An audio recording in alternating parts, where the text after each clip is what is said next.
Tiago Hartwig, eu sou teólogo e trabalho na área de capelania hospitalar aqui em Pelotas. E estou muito feliz em participar deste curso de visitação aqui da Paróquia São João. Hoje é o nosso quarto encontro, cujo tema é a Igreja como comunidade terapêutica no contexto da enfermidade. Eu fui procurar o significado da palavra terapia e encontrei o seguinte. A palavra terapia vem do grego terapeia, que significa o ato de curar ou o ato de restabelecer. Já este vocábulo grego tem origem no verbo terapeuin, que significa curar ou realizar tratamento médico. Outra palavra da mesma linha é terapon, que tem o significado de aquele que serve ou aquele que atende alguém. Para entendermos melhor como a Igreja de Cristo deve agir como comunidade terapêutica no mundo, principalmente com os enfermos, é necessário olhar as Escrituras e ver como é que Deus agiu por meio de sua Igreja e como Ele age pelo meio da sua Igreja ainda hoje. Se você ler Atos 2, você vai encontrar o dia em que a Igreja Cristã foi fundada. Por isso que todo o dia de Pentecostes a gente comemora o aniversário da Igreja. Nesse dia, que foi um acontecimento único na história da humanidade, em que Deus enviou o Espírito Santo a pedido do seu Filho Jesus, por meio desse evento, Deus chama um povo, que é o povo cristão, dentre muitos povos, com o intuito de enviá-lo com a tarefa de anunciar a salvação, a qual pertence a Deus e que é por Ele destinada aos seres humanos. Só que essa visão e essa intenção de Deus, nós encontramos logo nos primeiros capítulos da Bíblia, nas primeiras páginas, lá em Gênesis 12, versículos 1 a 5, onde Deus tira da sua zona de conforto um casal bem conhecido, chamado Abraão e Sara. E Deus os chama e os envia para uma longa jornada que tinha como propósito ser bênção para todas as famílias da terra. Aqui Deus começa a formar um povo. Desse povo viria o Messias, o nosso Salvador. Mas só que antes deles irem, a Bíblia nos diz que Deus os abençoará, para que depois eles fossem bênção para todas as famílias da terra. Ou seja, Deus nunca nos envia a uma tarefa sem antes nos preparar primeiro. Assim também Deus age com a sua igreja. Jesus, ao chamar os 12 apóstolos, dá início à base de sua igreja no mundo. Mas antes de realizar a tarefa que lhes foi concedida, Jesus os preparou e os capacitou durante 3 anos para ensinar e praticar aquilo que o próprio Jesus tinha feito através de palavras e ações. Os discípulos viram Jesus curar, ensinar, expulsar espíritos imundos, purificar leprosos e pregar o Evangelho. 10 dias após a ascensão de Jesus, Deus, a pedido de seu Filho, envia o Espírito Santo, como eu falei antes. E aos poucos, a igreja vai crescendo e tomando proporções maiores. Se no início havia 12 pessoas e alguns seguidores, como relata os evangelhos, lá em Atos 1, versículo 15, a igreja já era composta por 120 pessoas em Jerusalém. Mas, após a descida do Espírito Santo e após a pregação dos discípulos lá em Jerusalém, no dia de Pentecostes, a igreja já sobe para 3.000 pessoas, para mais de 3.000 pessoas. Esse texto que você encontra, esse relato, ele está em Atos 2, 14 a 41. Após isso, os discípulos continuaram a anunciar o Evangelho. E lá em Atos 4, o número de crentes já era superior a 5.000 pessoas. Em Atos 5,14, a Escritura registra que os crentes já eram uma multidão. Um pouco mais à frente, em Atos 6,7, o número de crentes se multiplicava cada vez mais. Em Atos 9,31,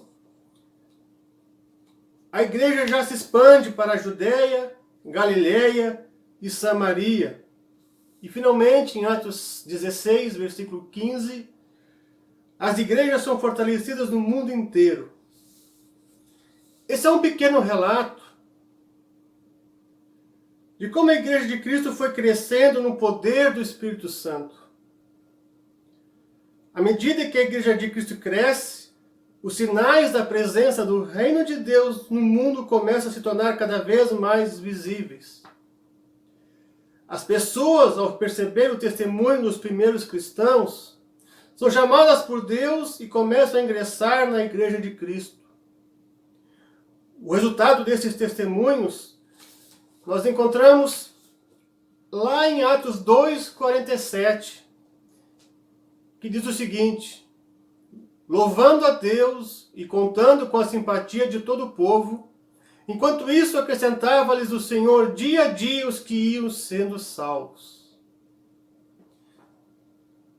Através do testemunho e da pregação do Evangelho, o próprio Deus ia acrescentando cada vez mais as pessoas iam se chegando à igreja.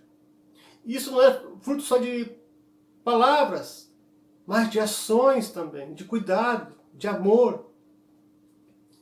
Para entendermos isto, basta estudarmos o livro de Atos. Neste livro, nós encontramos o relato de como viviam os primeiros cristãos. Ao estudarmos como a igreja primitiva vivia a sua fé, vamos encontrar um exemplo perfeito para a igreja da atualidade seguir e ser uma comunidade terapêutica no mundo. A ordem de Cristo era bem clara, como está escrito em Atos 1,8. Mas recebereis poder ao descer sobre vós o Espírito Santo.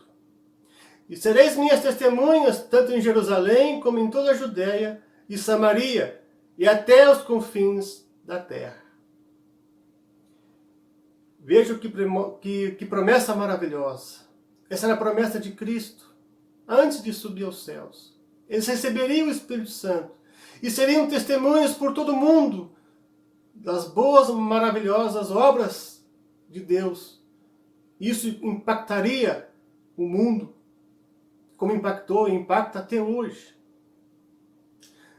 Se no Antigo Testamento, Israel, o povo de Israel, deveria servir a Deus como luz para as nações e atrair os demais povos à aliança de Deus no movimento centrípeto, no Antigo Testamento, o povo de Israel servia como um povo que atraía pessoas de fora para dentro do povo através do seu testemunho. No Novo Testamento, há uma reviravolta da história da redenção e uma mudança desse movimento. O Ide a todas as nações torna um movimento centrífugo, ou seja, de dentro para fora. Os seguidores de Jesus são enviados ao mundo para proclamar as verdades do reino de Deus. E essa não é uma tarefa atribuída a indivíduos somente, é uma tarefa conferida a uma comunidade. A grande comissão que nós encontramos lá em Mateus 28, 18 a 20, é uma declaração eclesiológica fundamental, pois ela é dirigida à comunidade de discípulos e não a pessoas autônomas. Jesus fala a uma comunidade reunida, o núcleo e embrião da igreja do Novo Testamento, para dar a ela uma identidade e um papel na missão contínua de Deus. A comissão de Jesus, a sua comunidade, é o evento que dá início à igreja. É o movimento em que a igreja é lançada para a vida pública no mundo. Não contém vida, exceto nesse envio. A igreja é um corpo enviado ao mundo para atrair todas as pessoas a Cristo. A existência da igreja está nesse envio. O papel da igreja é: ide e fazei discípulos, ensinando-os a guardar tudo aquilo que vos tenho ensinado. Essa era a ordem de Cristo dada aos seus discípulos, e essa é a ordem de Cristo dada a nós. Só que Jesus não só falou, Jesus curou, Jesus alimentou, Jesus consolou, Jesus expulsou demônios e tantas outras coisas mais. Como vimos acima, no início, o termo terapia significa o ato de curar ou o ato de restabelecer. Também pode significar aquele que serve ou aquele que atende alguém. E servir foi o que o nosso Senhor Jesus veio fazer aqui no mundo, como ele mesmo disse lá em Marcos 10, 45.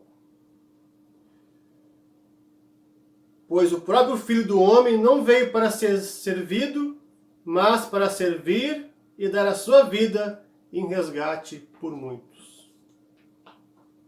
Para ser uma igreja que serve como Jesus servia, ela precisa obedecer alguns critérios estabelecidos por Deus em sua palavra, como os que nós encontramos em Atos 2, 42 a 47. Lá diz o seguinte: e perseveravam na doutrina dos apóstolos, e na comunhão, no partir do pão e nas orações. Em cada alma havia temor, e muitos prodígios e sinais eram feitos por intermédio dos apóstolos. Todos os que creram estavam juntos e tinham tudo em comum. Vendiam as suas propriedades e bens, distribuindo o produto entre todos, à medida que alguém tinha necessidade. Diariamente perseveravam unânimes no templo, partiam pão de casa em casa e tomavam as suas refeições com alegria e singeleza de coração, louvando a Deus e contando com a simpatia de todo o povo. Enquanto isso, acrescentava-lhes o Senhor dia a dia os que iam sendo salvos. É um texto maravilhoso, eu gosto muito desse texto. Ele é um texto que impacta a minha vida e impacta todo aquele que lê. E, puxa, já pensou se as pessoas agissem dessa forma, se a igreja fosse assim hoje também?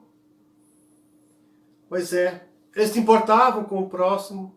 Aquele que tinha pouco, eles acabavam vendendo as suas propriedades para dar àqueles que não tinham. Eles cuidavam dos enfermos, cuidavam dos necessitados.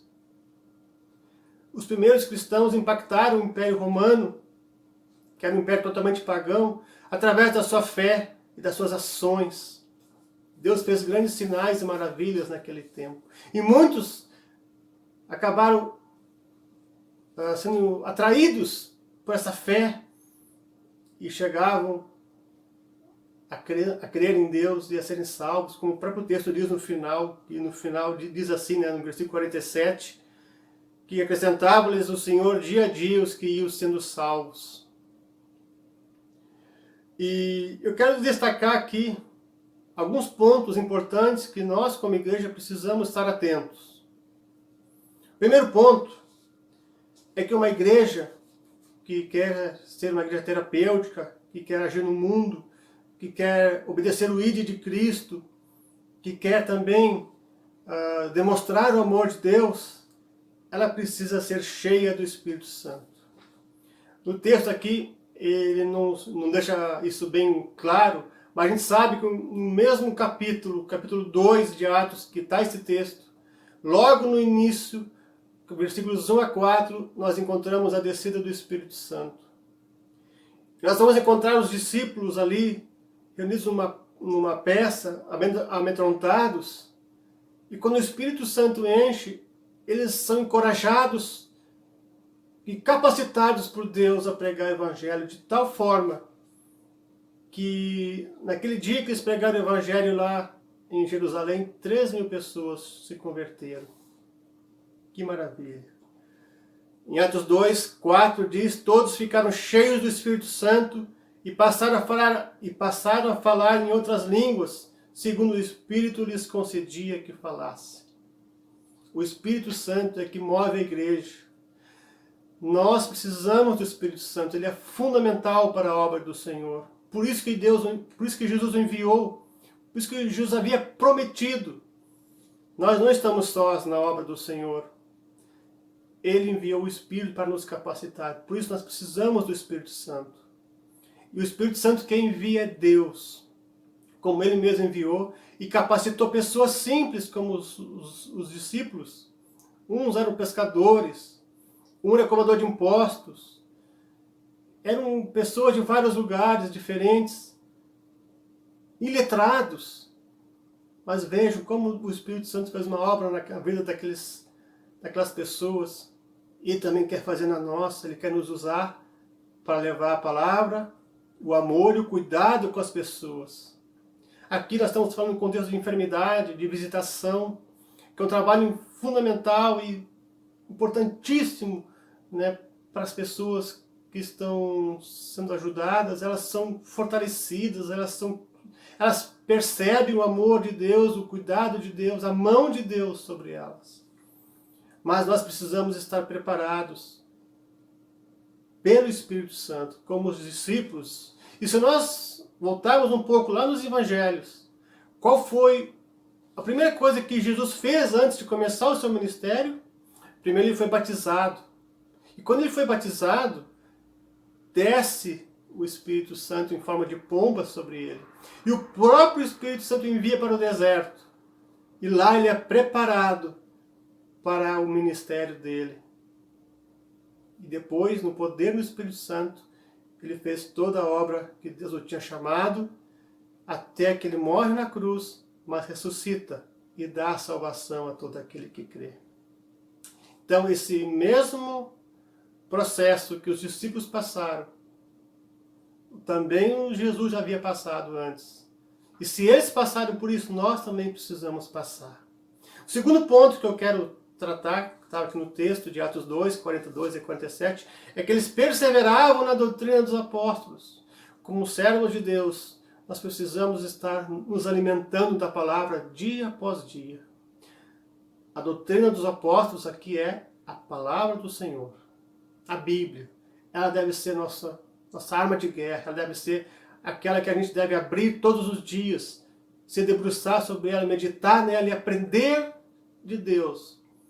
E aí a importância do Espírito Santo, porque é Ele que dá a revelação, é Ele que nos ajuda a entender, e através disso nós vamos nos fortalecendo.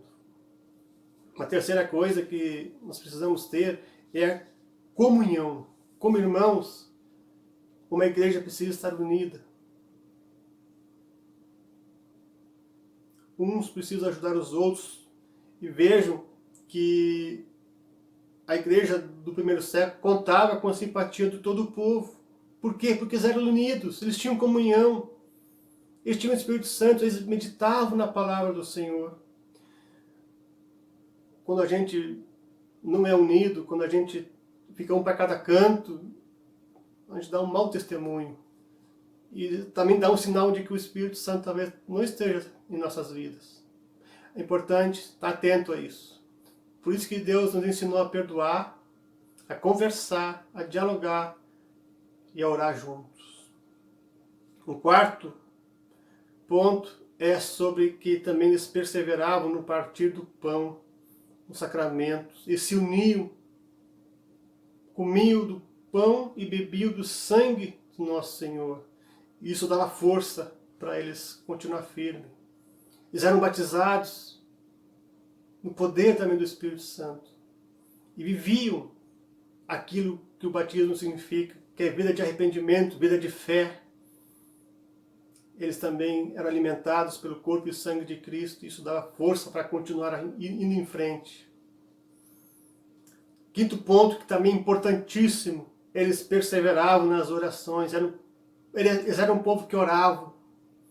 Eles iam no templo e perseveravam unânimes no templo. Eles oravam nas suas casas. Eles oravam juntos. Quando fala que tinha 120 pessoas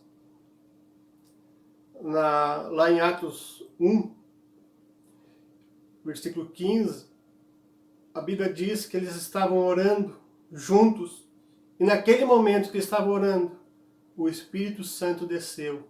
A casa tremeu, o Espírito Santo desceu, e eles ficaram cheios do Espírito Santo e partiram para continuar a missão de Deus. Um último ponto que eu quero tratar aqui, que havia temor a Deus entre os crentes. Eles temiam a Deus. Eles faziam o trabalho deles com zelo. As pessoas falhas creem em nós, mas eles procuravam fazer o melhor deles para Deus.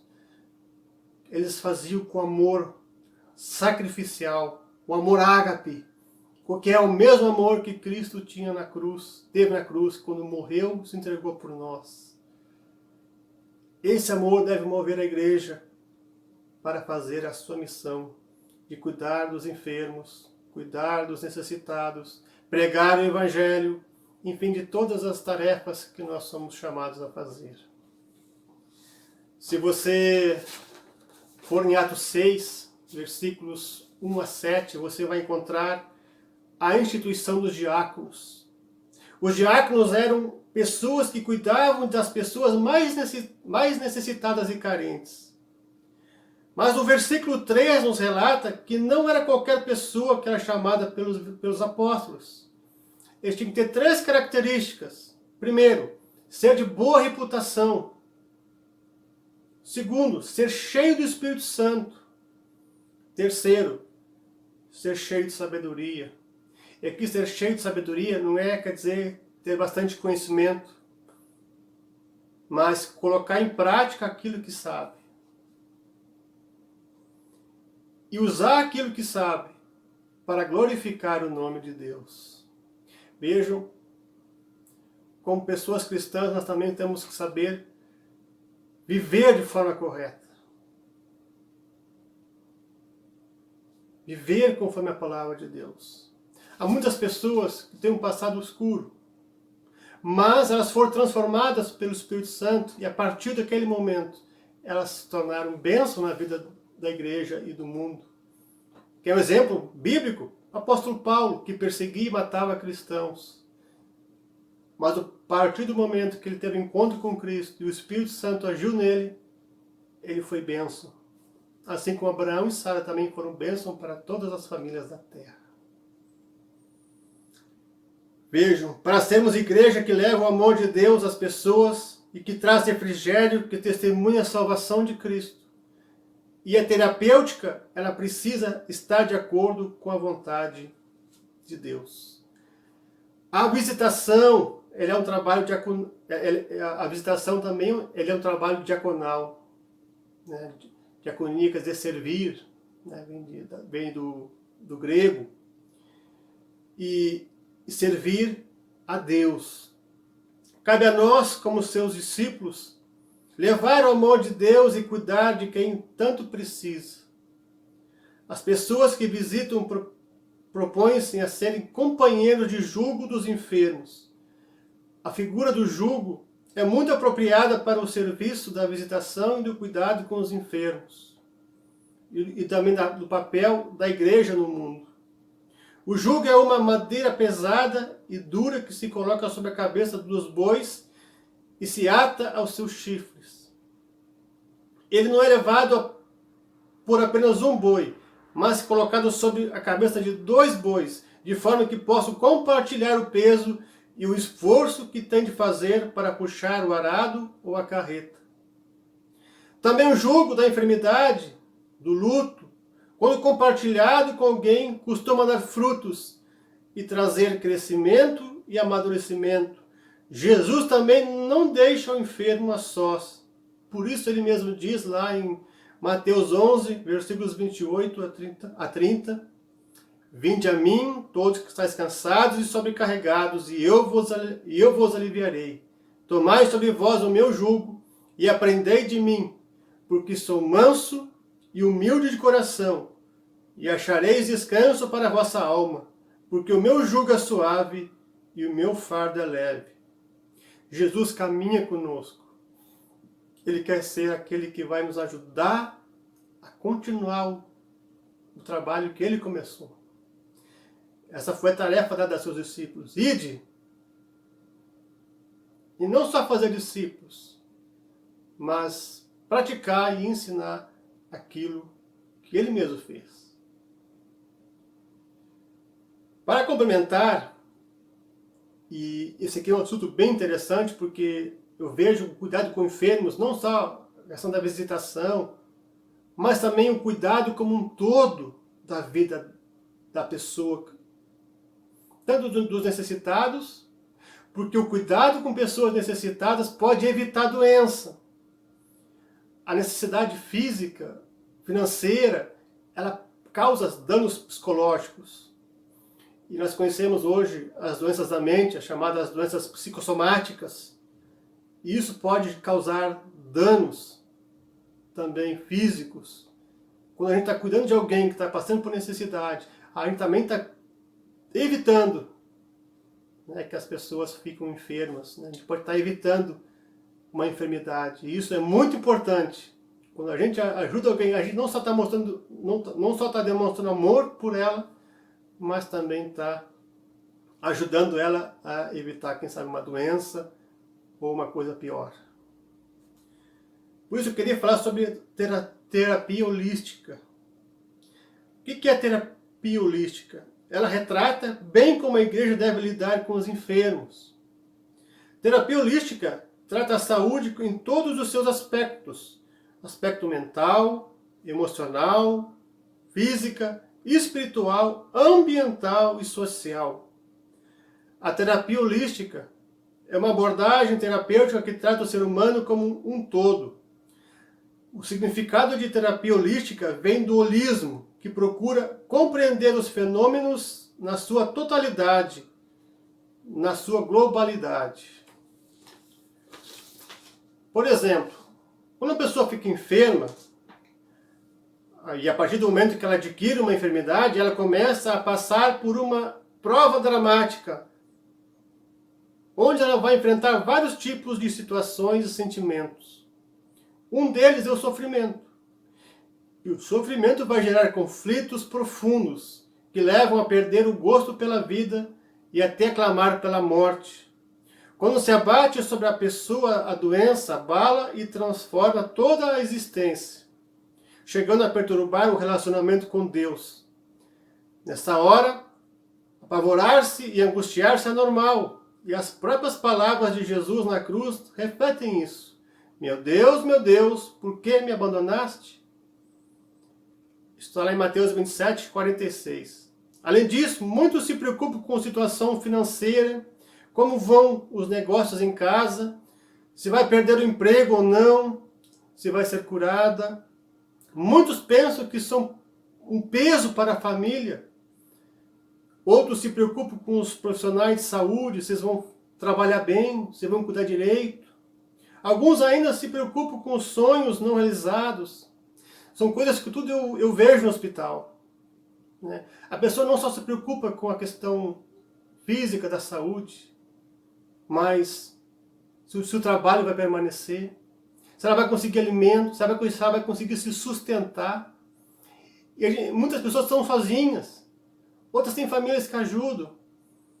E quando ela vem de longe, não tem onde ficar, né? Os familiares têm que ir e voltar de ônibus toda hora. Né? Como igreja, como é que a gente pode ajudar essas pessoas de forma holística? A cuidar dela, ajudar, porque isso também ajuda na cura. Também ajuda na terapia, que é o ato de curar. Né? A visita é super importante, mas a gente pode também pensar um pouco mais. Né? A gente sabe que lá em Porto Alegre, por exemplo, tem a Pastoral do Cuidado. Eles têm uma casa onde as pessoas daqui, quando vão no interior para lá, eles podem ficar. Importante pensar nisso também. Em todas as coisas. Como igreja, a gente tem que pensar em todo. Né? Uma vez eu vi um capelão fazer um gesto muito bonito de uma pessoa que estava enferma. Ela tinha um sonho. Ela queria pescar. Nunca tinha ido pescar no mar. Então, fizeram isso, levaram ela para pescar. Ela realizou o sonho. E também isso pode ser simples para nós, mas para aquela pessoa foi super importante. Vejam, nesse ponto está a importância da igreja, ou da pessoa que visita o enfermo, ser um agente usado por Deus para manter viva e atuante no enfermo a fé em Jesus Cristo e proporcionar, como o livro de Atos nos revela, toda a ajuda possível. Muitas coisas podem ser feitas, basta nos colocarmos à disposição de Deus e perceber o que a pessoa precisa e ajudá-la no que for possível. Na Bíblia, nós vamos encontrar alguns exemplos como as pessoas foram curadas e cuidadas de forma holística. Em Marcos 5, 24 a 32, fala da cura da mulher que tinha hemorragia. Ela tinha há 12 anos aquela hemorragia. E na cultura judaica, na religiosidade judaica, a mulher que menstruava, né, ela tinha provavelmente essa hemorragia era uma menstruação descontrolada, ela se tornava impura.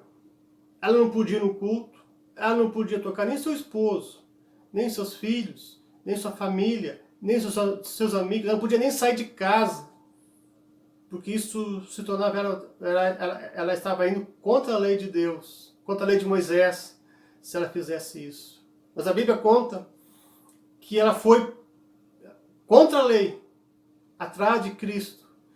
E ela pensava consigo mesmo, diz a Bíblia, se eu tocar na veste dele eu vou ficar curada. E ela toca nas vestes de Cristo e ela se cura. A história podia ter terminado ali, mas Jesus pensou muito mais do que a própria cura física. Jesus pergunta, quem me tocou? Você acha que Jesus não sabia quem era a pessoa que tinha tocado ele? Ele sabia. Mas por que ele pergunta? Porque ele quer cuidar do todo. Percebam. Jesus faz com que ela venha para o centro, apresenta para a população que estava ali, mostra que ela está curada, que agora ela não está contra a lei, que ela foi restituída para a sociedade. Ela pode fazer todas as coisas ou mais, ela pode tocar nas pessoas novamente, ela pode ter uma família. A Bíblia também diz que ela tinha gastado todo o dinheiro em tratamento e não tinha encontrado solução. Jesus agora, depois de curar ela, evita com que ela tenha mais problemas financeiros, mas cuida do lado psicológico também. Imagina quanto dano psicológico isso não causou nela. Dano social, ela estava afastada da sociedade e Jesus agora devolve para a sociedade.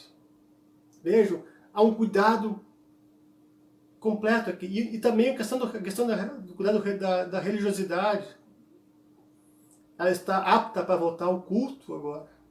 Vejam como Deus se importa com todos nós. Como igreja, nós temos que estar atentos a isso. Um outro exemplo, nós encontramos também em Lucas 10, 25 a 37, que é a história do bom samaritano. Quando o homem que estava caído no chão é encontrado pelo samaritano, ele não só trata das feridas, mas ele pega dinheiro do seu próprio bolso, leva a uma hospedaria e faz com que outra pessoa fique cuidando dele enquanto ele vai para um outro lugar. E ele diz, se alguma coisa tu gastar a mais, na volta eu vou te restituir. Ele não só cuidou das feridas, mas também da parte social, da parte dos custos. Vejam como o cuidado ali também foi mais do que simplesmente o cuidado com a saúde física. Muito interessante isso. E nós temos também a questão dos diáconos em Atos 6, que estavam cuidando das viúvas, que não tinham mais como se sustentar. Talvez não tinham filhos, e naquela época quem não tinha filho e ela ficava viúva, não tinha mais descendência, ou ela virava uma escrava ou uma prostituta. Mas os discípulos e o povo cristão estavam sustentando elas. Que coisa maravilhosa. Vejam, Jesus e seus discípulos nos deram um exemplo de como nos encontramos com o nosso próximo, porque Jesus amou com seu olhar, curou com as suas mãos, ouviu os lamentos dos desesperados, deu aliança aos aflitos, entrou no coração das pessoas e guiou-as para Deus. O amor que moveu o Filho de Deus a morrer por nós será o principal elemento a mover-nos neste ministério de apoio e consolação aos enfermos. Pode-se dizer que numa relação de ajuda pastoral, a empatia se concretiza a três: o enfermo, a igreja e Jesus Cristo. Que Deus assim possa nos ajudar a cumprir nossa missão nesse mundo de ser uma igreja terapêutica, que não só cuida da enfermidade, mas de todas as coisas que envolvem uma enfermidade, como eu falei antes. Assim como a gente viu como Jesus curou não só a doença da mulher que tinha hemorragia, e o homem, na história do bom samaritano, aquele que foi assaltado e ficou machucado, não foi só curado, não foi só tratado as suas enfermidades, as suas feridas, mas também foi encontrado um lugar para ele ficar, né? Alguém pagou o que ele precisava, né? Alguém deu dinheiro do seu próprio bolso para cuidar dele. Que Deus assim possa estar nos abençoando e possa também nos ajudar como igreja nesse mundo a ser luz para as nações. E que as pessoas da sociedade possam também contar com a simpatia também da igreja e possam ser acolhidas pela igreja. Muitas dessas pessoas que viram isso, que foram cuidadas pelos cristãos, acabaram se envolvendo na comunidade. E isso acontece até hoje. Que Deus assim nos abençoe. Grande abraço a todos e agora que possamos ter um bom tempo de discussão e conversar um pouco sobre isso. Que Deus os abençoe.